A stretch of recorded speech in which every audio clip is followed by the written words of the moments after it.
The darkness crept in like a thief, stealing away the last rays of sunlight from the small town of Ravenswood. The trees creaked and groaned, their branches like skeletal fingers reaching towards the sky. As night fell, the air grew thick with an unsettling silence, as if the very land itself was holding its breath. The old Victorian mansion loomed at the edge of town, its turrets and gargoyles reaching towards the moon like bony fingers. The windows, once bright and welcoming, now stared out like empty eyes, their curtains drawn tight against the darkness. The family that had just moved in, the Smiths, stood on the porch, their suitcases piled behind them. The wind picked up, rustling the leaves and sending the porch creaking beneath their feet. The sound sent a shiver down Emily's spine, and she glanced nervously at her husband, John. He smiled reassuringly, but his eyes betrayed a hint of unease. As they stepped inside, the front door slammed shut behind them, the sound echoing through the empty halls. At first, it was just a faint whisper, a soft susurration that seemed to come from nowhere and everywhere at once. But as the night wore on, the whispers grew louder, more urgent. Emily tried to ignore it, telling herself it was just the wind or the house settling, but deep down she knew it was something more. She tried to focus on unpacking, but the whispers seemed to seep into her very marrow, making her skin crawl. John, however, seemed oblivious to the whispers. He moved about the house with a confidence that belied the unease that seemed to grip Emily. She watched as he explored the attic, his flashlight casting eerie shadows on the walls. The whispers seemed to grow louder still, and Emily felt a growing sense of dread. As the night wore on, the whispers began to take on a shape, a voice that seemed to be speaking directly to her.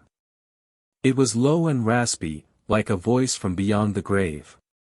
Emily tried to tell John, but he just shook his head, telling her she was just imagining things. But she knew what she heard, and it chilled her to the bone.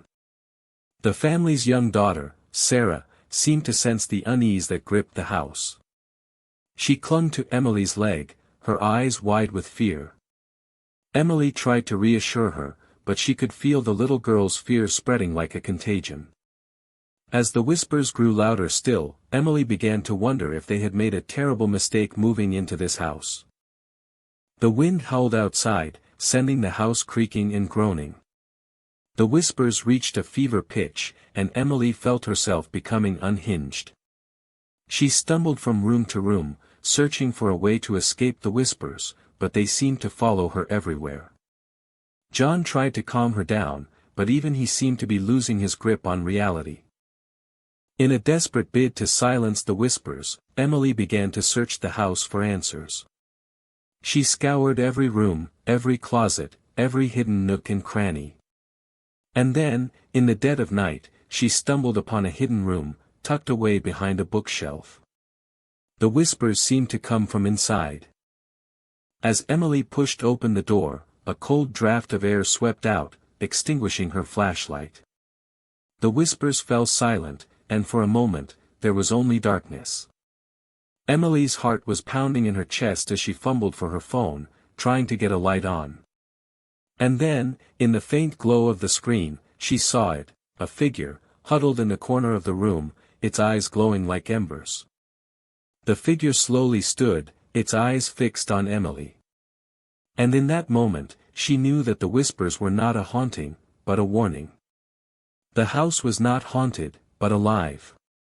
And it had been waiting for them. As the figure loomed closer, Emily realized that she was staring into the face of her own husband, John. But his eyes were not his own, and his skin was gray and decaying. The whispers, she realized, had been trying to tell her all along, John was not who she thought he was. He was a creature of the house, a monster that had been hiding in plain sight.